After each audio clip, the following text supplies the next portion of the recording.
जय सियाराम। मी आहे रंजना, तुम्ही पाहतास रंजनास किचन। आज मी तुमच्यासाठी घेऊन आले आहे मटकीची उसळ, जी महाराष्ट्रीयन पद्धतीची आहे। काळ्या मसाल्यात ही केली जाते, खायला खूप छान चवदार लागते।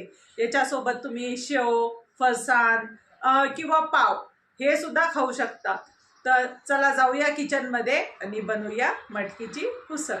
मटकीची उसळ करण्यासाठी मी इथे अर्धी वाटी मटकी काल सकाळी भिजत घातली होती, रात्री कपड्यामध्ये गुंडाळून ठेवली, त्याच्यामुळे याला असे मोड आलेले आहे। तर इथे मी 1 वाटी मटकी त्याची उसळ घेते।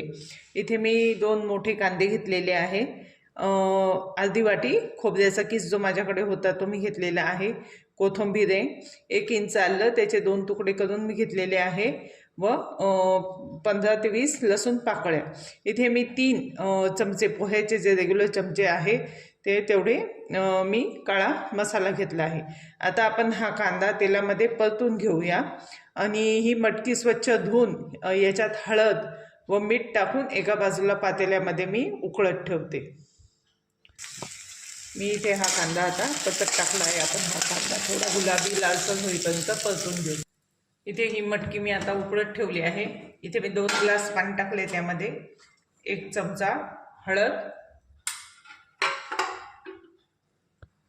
व यात मी 1.5 चमचा मीठ टाकते। तुम्हाला पटकन जर मटकी शिजवायची असेल तर तुम्ही कुकरमध्ये याच्यात 2 शिट्ट्याही करून शिजवू शकता। मी इथे पातेल्यात उकळत आहे। कांदा इथे परतला आहे, आता मी हा कांदा काढून घेते।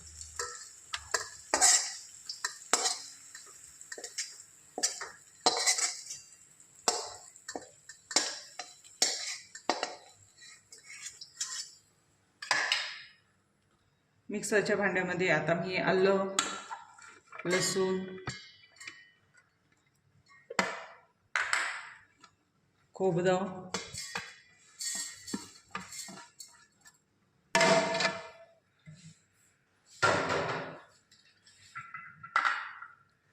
कोथिंबीर, कांदा हा मसाला टाकून यायचं बारीक, थोडं पाणी टाकून याची चांगली पेस्ट करून घेते। आता मी हा दळलेला मसाला परतून घेते। इथे मी कढईमध्ये 2 चमचे तेल टाकते। आपण ज्या कढईत कांदा परतला त्याच कढईमध्ये आता आपण हा मसाला परतून घेऊ आणि त्यात हा वाटण केलेला मसाला टाकून।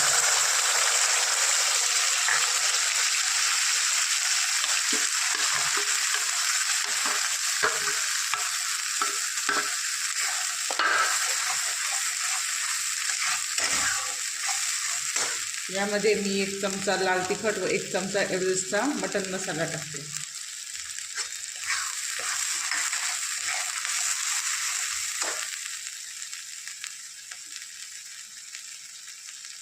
कढीपत्ता। आता आपण हे तेल थोडंसं चांगले परतून घेऊ। आता आपला मसाला परतला आहे, आता हा गॅस बंद करू। आता आपण बघूया आपली मटकी शिजली का नाही।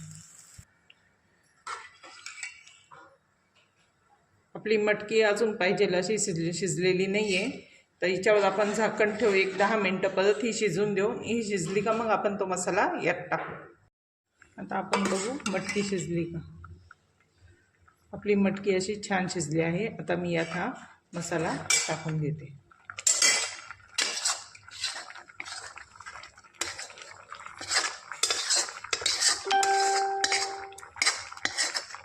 आता ह्याच कढईमध्ये आपण एका बाजूला पाणी गरम करू व हे ह्या भाजीत टाकून घेऊ। आता यात आपण हे उकळलेलं पाणी टाकून घेऊ।